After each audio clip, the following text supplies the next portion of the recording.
Arogyam योगशाला and wellness centre में आपका स्वागत है। आप अपना परिचय दीजिए और क्या काम करते हो उसके बारे में बताइए। मेरा नाम प्रतिभा भटनागर है। मैं लालगढ़ रेलवे वर्कशॉप में सीनियर सेक्शन इंजीनियर के पद पर कार्यरत हूँ।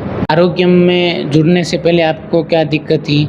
हाँ, देखिए ऐसा था, एक्टिव तो मैं रहती थी शुरू से जॉब ठीक के है। कारण, लेकिन हाँ, क्या हाँ। था कि मेरे जॉब ऐसी है कि लिखा पढ़ी का बहुत काम है। ठीक तो है। उस चक्कर में लैपटॉप और पीसी पर काम रहता है, तो गर्दन ऐसे झुकी रहती थी, तो मेरे पीछे गर्दन में दर्द रहने लग गया। ठीक है। मैं डॉक्टर जीएस विजय के गई थी, तो उन्होंने मेरे को दवाइयाँ तो लिखी, साथ में कुछ एक्सरसाइज बताई और कुछ पेन किलर दे दी।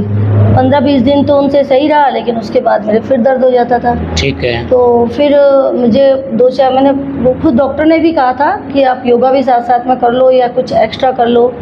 तो फिर मेरे को आपका पता चला कि यहाँ पास में है, मेरा भाई भी करना चाहता था, आप स्टार्टिंग में आपको पता ठीक है। हाँ, हाँ, बिल्कुल। तो इस कारण मैं उसके साथ फिर यहाँ आ गई। यहाँ आने से पहले आपको एक तो सर्वाइकल की दिक्कत थी, हाँ जी, और क्या एक दिक्कत मेरे थी? हाँ, एक मेरे थायराइड था। थायराइड अभी भी है, लेकिन काफ़ी कम हो गया है।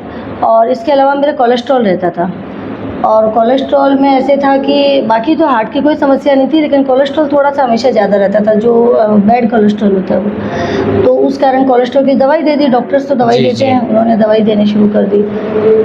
ठीक है। फिर आप यहाँ आपने क्लास ज्वाइन कर ली, उसके बाद आपके अंदर क्या-क्या फ़र्क आया? क्या-क्या चीज़ों में सुधार देखा गया? जैसे सर्वाइकल में, हाँ जी। थायराइड में, इनमें कितने टाइम में आपको रिज़ल्ट मिला या नहीं मिला उसके बारे हाँ, में बताओ? नहीं, ऐसा है कि यहाँ स्टार्टिंग में तो 10-15 दिन इन लोगों ने जैसे गले की एक्सरसाइज करानी शुरू करी, खासकर गर्दन की, जो आगे पीछे वाली और गर्दन की सारी एक्सरसाइज से मुझे बहुत फ़ायदा मिला। ठीक जो है। बात कहनी चाहिए वो, उसके बाद मैं देखने लगी, 15-20 दिन बाद से मुझे पता चला जो मेरे में चेंज आया। 15-20 दिन तक मुझे पता नहीं चला, लेकिन उसके बाद मुझे लगा कि मेरे को गर्दन, अब मैं क्या थक जाती थी लालचंद जी, तो मैं थक जाती थी तो मैं गर्दन चटकाती थी, ठीक है। और उससे मेरे को आराम मिलता था। लेकिन जब मैं यहाँ आने लगी आरोग्य में, उसके बाद से मेरे को गर्दन चटकाने का मन नहीं कर, मतलब एक तो अंदर से मन करता है, वो मन आना बंद हो गया बिल्कुल, क्योंकि बिल्कुल। एक्सरसाइज करने से। तो इससे मुझे बड़ा अच्छा लगने लग गया। बाकी अच्छा भी नहीं लगता वर्कशॉप में से गर्दन चटकाओ बार-बार। ठीक है, एक तो आपके सर्वाइकल में सुधार आया, हाँ जी। ठीक है, और उसमें कोलेस्ट्रॉल में और थायराइड में? कोलेस्ट्रॉल का तो ऐसा था कि कोलेस्ट्रॉल मैंने यहाँ से आने से महीने भर पहले चेक कराया था। ठीक है। तो डॉक्टर ने कहा आपको 3 महीने दवाई खानी ही खानी पड़ेगी, और मैंने कहा ठीक है। अब उसके बाद मैं आ गई आरोग्य में, ठीक है। और यहाँ आने के बाद क्या रहा कि 15-20-25 ऐसे दिन तक तो, मतलब 3 महीने के बाद ही अपन चेक कराते हैं हाँ, कोलेस्ट्रॉल। बिल्कुल, बिल्कुल। तो मैं कराया ही नहीं। फिर मेरे को लगा कि यार अब एक बार 3 महीने होने वाले हैं, 3 महीने तो मैं आपके रही थी लगातार, हाँ, है ना? बिल्कुल, बिल्कुल। तो मैंने कहा अब एक बार मैं चेक करा के देखती हूँ। तो मैं गई चेक कराने, तो मेरा कोलेस्ट्रॉल काफ़ी नीचे आ गया। अच्छी बात है, बहुत वो अच्छी बात। था, मतलब टोटल कोलेस्ट्रॉल मिला के 260 तक हो गया था मेरा, ठीक जब है। उन्होंने दवाइयाँ चालू करी। लेकिन वो मेरा फिर 160 तक आ गया था। यानी 100 कम से कम 100 हो कम गया। से कम हो गया। और कारण केवल वो जो आप लोग जो सूक्ष्म क्रिया ये करा, अनुलोम विलोम बिल्कुल, और बिल्कुल। कपालभाति, ये तो है ही भ्रष्टिका, बिल्कुल, बिल्कुल। इससे काफ़ी फ़र्क पड़ा मेरे। ठीक है, अब रही बात थायराइड की, थायराइड हाँ, में? थायराइड में क्या रहा कि थायराइड भी मैंने 3 महीने पहले आने से पहले टेस्ट कराया था। ठीक है। और थायराइड की मैं क्या लंबे समय से दवा ले रही हूँ, मतलब मैं 88 mg ले रही थी। कभी कभी मैं कोताही करती थी, तो 88, मतलब थायराइड ऊपर आ जाता था, वैसे 88 से मेरा कंट्रोल रहता था अगर मैं सही से चलूँ तो। लेकिन कंट्रोल तो रहता था, लेकिन वो कभी भी 6-7 ही रहता था, मतलब दवाई 88 mg खाने के बाद भी 6-7 ही रहता था, कभी ठीक है। नीचे नहीं आया। अब वो आपका जब मैंने ज्वाइन करा, उसके बाद मैं ये सब करती रही, तो उसके बाद जब मैंने 3 महीने बाद जैसे ही कोलेस्ट्रॉल चेक रिपोर्ट कराया, करवाई, तभी ठीक है। थायराइड करवाया। ठीक है। उस थायराइड में मेरा थायराइड सीधा 1 पॉइंट कुछ आ गया, यानी पहले से डाउन आ गया। बहुत डाउन आ गया, जो कभी नहीं आया।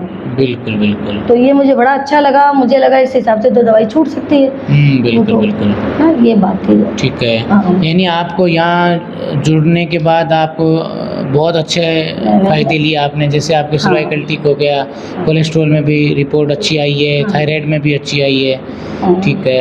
अब जो लोग भाई नहीं आ रहे हैं, जो लोग बीमार हैं, उनको आप क्या संदेश देना चाहोगे कि भी आपको योगा करना चाहिए, नहीं करना चाहिए? आपको क्या लग रहा है? जो कई लोगों की ये धारणा है कि योगा से पता नहीं क्या होगा, नहीं होगा, लोगों की अलग-अलग धारणाएँ, तो आपकी इसके प्रति क्या धारणा है? नहीं, लोगों को क्या सजेशन करोगे आप, क्या नहीं, लोगों देखिए ये तो बात बीमारी की थी। इसके अलावा योगा आने से ओवरऑल आपका मस्तिष्क पर और ओवरऑल जो फ़र्क पड़ता है ना पॉजिटिविटी वाला, बिल्कुल बिल्कुल वो फ़र्क तो सबसे मतलब प्रायोरिटी पे। दवाई तो चलो अपन दवाई खाते रहेंगे बीमारियों के लिए, चलो ठीक है, लेकिन ओवरऑल जो पॉजिटिविटी आती है ना योगा में आने के बाद, मतलब अपने आप शरीर जो फील करता है वो धीरे धीरे जो अनुभव होता है, तो मेरा तो यही कहना है कि मतलब डॉक्टर्स के जाने की बजाय दवाइयाँ लो, दवाई लेते रहो। बिल्कुल, ऐसा नहीं है बिल्कुल। क्योंकि दवाई छोड़ेंगे तो वो शरीर आजकल दवाइयों का आदी हो गया। बिल्कुल तो बिल्कुल लेकिन दवाई के साथ साथ अगर योगा कर लें और कंटिन्यू करें लगातार काफ़ी समय तक, तो आपकी दवाइयाँ आपकी मतलब मैं तो कहती छूट भी सकती छूट हैं। बिल्कुल छूट बिल्कुल भी सकती हैं अगर आप थोड़ा धैर्य बना के रखें और योगा पे विश्वास करें, तो वास्तव में छूट सकती हैं। ये मेरा खुद का पर्सनल मतलब अनुभव है जो मैंने लिया है। बिल्कुल बिल्कुल ठीक है, आप अपना कीमती समय दिया उसके लिए बहुत बहुत धन्यवाद।